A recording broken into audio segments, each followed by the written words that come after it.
हे बघा, सीजीआयनी थोडंसं जबाबदारीनं वागायला हवं होतं.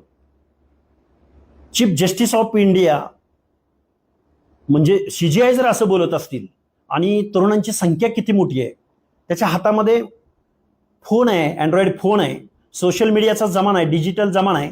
या जमान्यामध्ये काय क्रांती होऊ शकते हे आता सीजीआयला नव्हे, सीजीआय तर सोडा, पण महाराष्ट्राचे मुख्यमंत्री, देशाचे पंतप्रधान, राज्यकर्ते, सगळे आमदार, खासदार, मंत्री, विरोधी पक्षनेते, पक्ष चालवणारी मंडळी, या सगळ्या लोकांना कळून चुकेल की तुमचं जे चाललंय ते बरं चाललेलं नाही. विरोधकाची भूमिका बरोबर नीट पार पाडत नाही आणि सत्ताधारी इथल्या लोकशाहीला मानत नाही. प्रत्येक गोष्टी टेंडरिंग मध्ये, कमिशन मध्ये, इरेग्युलर सगळ्या गोष्टी पायदळी तोडल्या जात आहेत. जर तुम्ही या युथ जनरेशनला, जेन झीला जर समजून नाही घेतलं तर तुमच्यावर सुनामी समुद्रामार्गे येईल, आभाळातून येईल, की अजून कुठल्या मार्गाने येईल याची तुम्ही कल्पना सुद्धा करू शकत नाही. सीजेपीच्या माध्यमातून तरुणाचा आक्रोश व्यक्त होतोय का देश? अरे आक्रोश नाही, ही सगळी माणसं धुळीला मिळालेली असतील.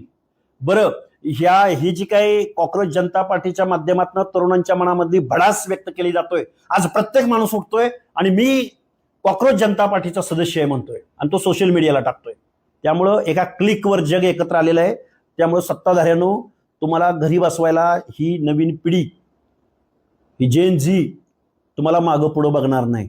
त्यामुळे सावध असा, नाहीतर तुमचा कार्यक्रम करेक्ट होईल. 29ला हे बघा, ही जेन झी आहे ना, या जेन झीला इथली सिविक सेन्स द्या.